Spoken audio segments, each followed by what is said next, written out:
Hello, ladies and gentlemen, welcome back. I almost forgot I had an intro. So, Shike at your service.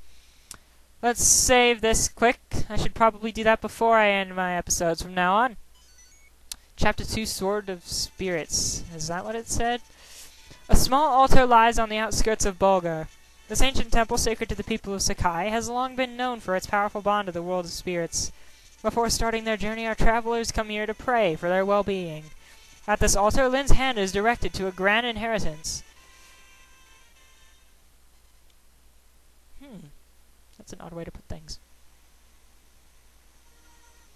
Yep, Sword of Spirits. That's what it said. I guess she's getting a new sword or something?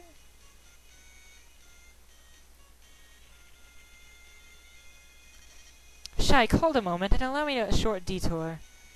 There is a sacred sword enshrined in an altar east of here. Of course, there are so many sacred swords out there. They're all holy, and yet all of them are basically the same as any normal sword, just with a little bit of a history. The people of Shike go there to pray for safety at the onset of a long journey. Oh, how quaint! The teachings of Emblem have the most followers in Illeab. It is nice to see that here at least the ancient customs are still observed. Sorry if I'm speaking too fast. If I am, please let me know in the comments. Old man, stay where you are and hold your tongue. Threaten me as you will, but I'll not give up the Manikati. The Manikati is a sacred blade under divine protection. It cannot be removed from its place of rest. You're a fool, old man. What good's a sword if you don't use it? Use it? In combat? Sacrilege! Not really.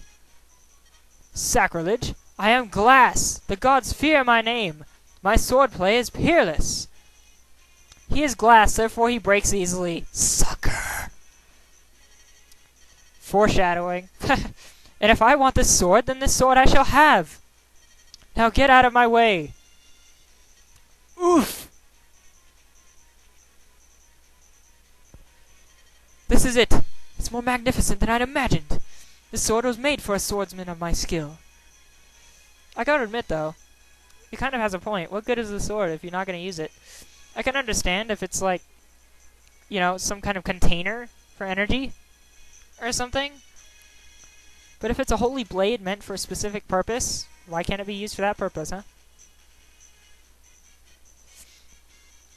Still, I can kind of understand it. What's this? I can't draw the sword. From a scabbard? The spirits of the blade have judged you. You have been found wanting. They have rejected you. What? Listen, you senile old fool. If you value your own life, you'll get out of my sight. Did he just shut a stone door with a little click? Curses! Miserable spirits! I care nothing for you. I'll tear this altar down stone by stone.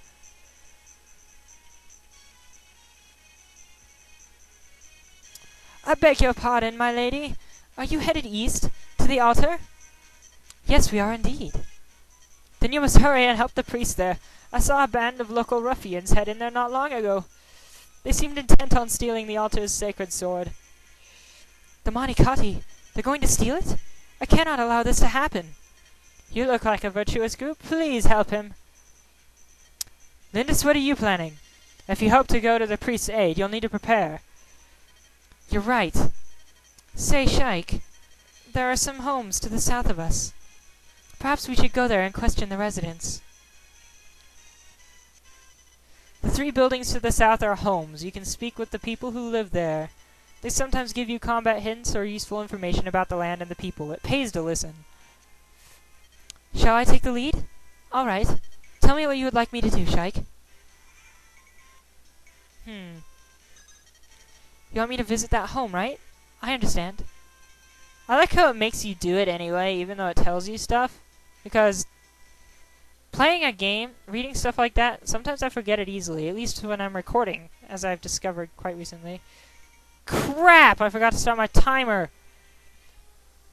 Oh, well, I'd say it's been about 5 minutes-ish. If I go over time, I can always split the episode.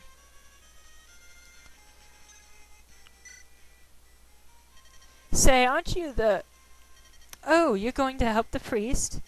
Well, perhaps you could benefit from something I saw earlier. The bandits may have the main entrance guarded. However, one of the altar's walls is cracked and in poor repair.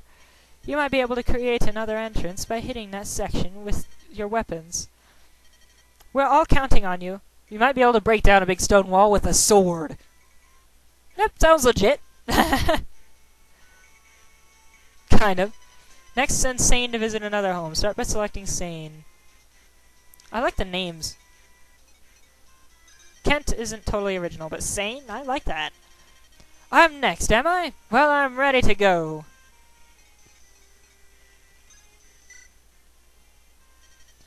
Mountains make it more difficult to be hit, but they're difficult to traverse. If you're riding on horseback, you can't cross them at all.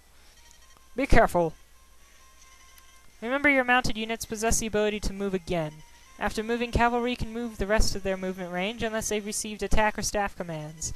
This also goes for units mounted on Pegasi and Wyverns. Oh, they got Pegasi and Wyverns, huh? Now give Sane his orders.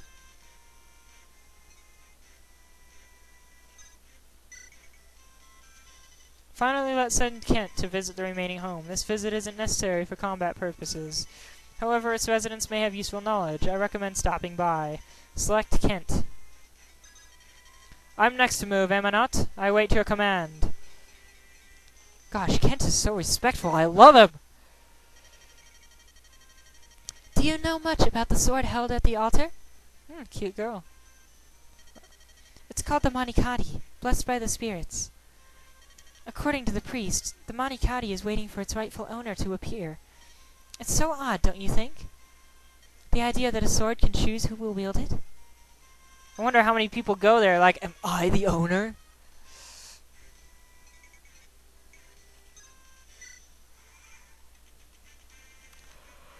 You should know something about fortresses. Fortresses offer more protection than woods do. Fighting from a space in a fortress is beneficial. Remember, this holds true for friend and foe alike. Keep this in mind before engaging your enemy. Fortresses also allow injured units to regain hit points. Your units automatically regain some HP at the beginning of your turn. The HP you recover in one turn is fairly small. As long as you remain in a fortress, you'll regain HP every turn, so a full recovery is possible. There are other places where units can recover HP, including castle gates, thrones, and areas where bosses are found. My mind kind of wandered to the music and the sound of the game due to being unable to record it, so I didn't totally catch all that. Oh well. Let's see what happens if I move up here.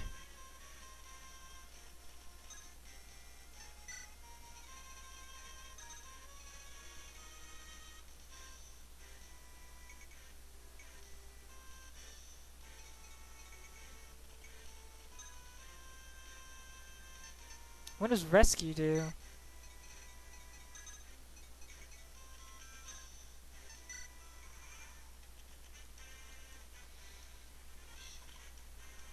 Smart, you went for the guy who was in the plains instead of the one in the castle. If that changes anything. This chapter's goal is to seize the throne. The leader of the enemy is on the throne now. Defeat him and have Lyn seize the throne to finish this battle. His name is Glass. He's a sword-bearing mercenary. Think of the weapons triangle. What weapon is able to best a sword? Correct, the lance. Using the right weapon is like a shortcut to victory. To get into the altar, try using the method that you heard earlier. It's up to you, Shike. Good luck.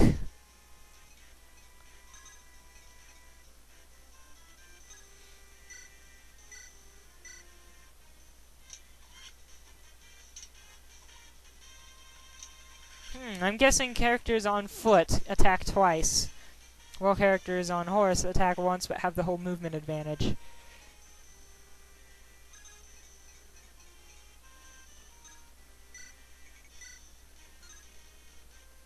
I guess a lance is more powerful against that wall, judging by that little number that was there.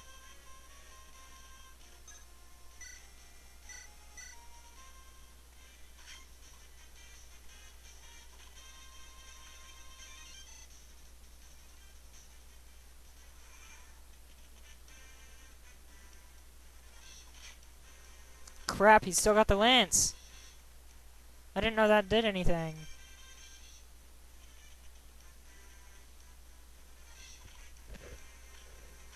That throws a little bit of a hitch in things, I guess you could say. If that's even using the right word. Having to make sure I don't end up at a disadvantage when I attack something else.